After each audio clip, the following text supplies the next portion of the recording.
Alright, you legends, we're getting into a new episode here with a little chat about, unleashing your inner genius and just getting in touch with that side of yourself and getting that creative breakthrough. Whenever you start to make content like this here, it's very, very difficult to change it up. And a lot of people say these videos aren't that different. That's why I'm introducing over the last month or so I've started to introduce a couple of different style videos just to shake it up a little bit and just see where we go with it. So I've got a few tips here that I got through my research here to kind of help us get that creative breakthrough and unleash that inner genius. Alright, so number one on this is to embrace curiosity. Stay curious and open-minded about the world around you. Ask questions, explore new topics, and seek out diverse experiences to inspire your creativity. Number two is to set aside dedicated time. Schedule regular time for creative pursuits in your day-to-day life. Whether it's daily, weekly, or monthly, setting aside dedicated time for creativity can help you cultivate your skills and your ideas. Number three is to experiment with new mediums. Try working with different creative mediums such as painting, writing, music, photography, or crafting. Experimenting with new mediums can help spark fresh ideas and perspectives. Number four, and a tip that I absolutely love: step outside your comfort zone. Challenge yourself to try new things and push past your comfort zone. Embracing discomfort can lead to breakthroughs in your creative process. Number five is to seek inspiration. Surround yourself with sources of inspiration, whether it's through books, art, nature, music, or conversations with creative individuals. Drawing inspiration from various sources can fuel your own creativity. Number six, and another classic from me, is practice mindfulness. Engage in mindfulness practices to quiet your mind, focus your attention, and tap into your creative intuition. Mindfulness can help you stay present and fully immerse yourself in the creative process. Number seven is to collaborate with others. Collaborate with other creatives or seek feedback from peers to gain new perspectives and ideas. Working with others can help you expand your creativity and learn from different experiences. Number eight, take breaks. Allow yourself time to rest and recharge. Taking breaks can prevent burnout and help you return to your creative work with a fresh perspective. Number nine, capture ideas. Keep a journal, sketchbook, or digital notes to capture your ideas and inspirations. Having a dedicated space to record thoughts and concepts can help you revisit and develop them later. Number 10, celebrate small victories. Acknowledge and celebrate your creative accomplishments, no matter how small they may be. Recognizing your progress and achievements can boost your confidence and motivation to continue creating. Alright, for myself, whenever it comes to this subject in particular, there's a lot of stuff in there. A lot of those tips that I just give you, fantastic. But there's one jumped out at me, something that I actually have been doing, and that was number 9, capturing ideas. And I have been actually keeping a notebook for quite a few years now on some indie film ideas that have been in various stages of working on. If you didn't know that about me and this channel, years ago, whenever I started out this sort of thing here, making videos and whatnot, you get interested in everything, and like eventually you're going to dip your toe into just about everything and give it a go.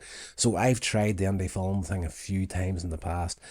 Was never taught it. Just literally bought a camera, editing computer, out we went, tried a few things, fell on her face, made all the mistakes, got up, tried it again. So there's like 6 of them on my website, coinsagemedia.com. If you're interested, you can go and check them out. But since then, since I've started to concentrate more on this sort of stuff, I have always still had that interest in the whole indie film thing. And I've actually done everything from like writing down dreams and everything. It's like, you get into that creative space, you wake up some mornings and you think to yourself, wow, that was a weird dream. That would be an interesting short film. But then you just go about your day and you know yourself, if you don't write down something that happened in a dream, you can just lose it within minutes. So I got into the process of actually going to bed at night with a notebook and a pen sitting beside my bed.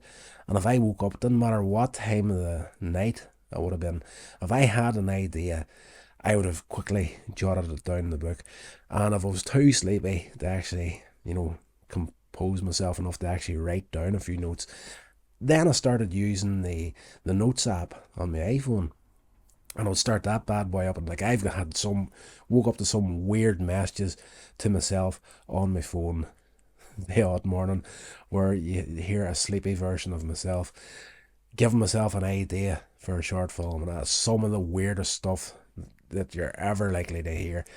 But yeah, then if I did that there later in the day, I would transfer what I had left in the memo, the voice memo, I should say, on the phone to the notebook. So I've got like something like, gosh, there must be like 39, 40 ideas at least in that book. So that's a great tip to capture your ideas. You never know what's going to happen. Like I haven't, as I say, I've delved into it in the past, but I haven't really done it in recent years. There just doesn't seem to be the same interest in video work as what there used to be. I think it's simply because these days it's getting so difficult to actually get anything out there in any meaningful way. You know, it used to be something would go online, it would explode, and then goodness knows where it could come from or where it could go to. One of the things that actually comes to mind now is it District 9? I think the movie is called. I'm just trying to look up at the shelf there, but I can't see it. I actually have a copy of the movie, right, simply because of that reason. It was a movie that was made, and originally it was a short film that some guy had made and put onto YouTube, whatever it was. It exploded, went massive, and then, you know, Hollywood got hold of it, and then they made a feature version of it. And whenever I first started out in this was everybody's mentality was, we'll stick something on the internet, and somebody's going to see it, and they're going to throw us all the money on the planet to do whatever we want. A very, very childish way of actually looking at anything creative. If you're going to do something like this here and do it properly, you're going to have to put a heck of a lot of work into it. That's just the way the whole thing is set up these days. It's about it's not about the views anymore. It's really not about the views anymore. It's not about the subscribers. Sorry, it's not about the subscribers. Not really about the views. The views are important, don't get me wrong, but it's the watch time and stuff that's important these days. And it's getting someone to be interested long enough to actually watch something like that now. Virtually impossible. Like if I told you some of the audience retention scores on the videos on this channel, that would shock you. It's if you're getting here's how bad audience retention can be these days.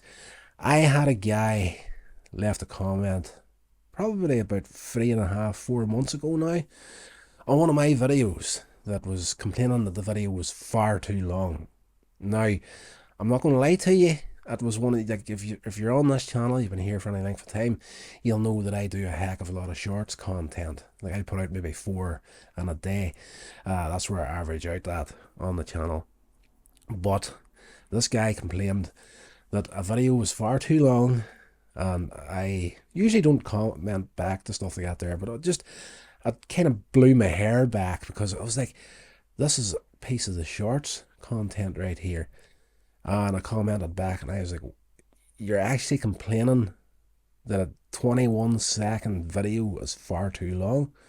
And like, of course he didn't reply back, and those people never do whenever you come at them with a bit of common sense. But that's where we're at now. If you're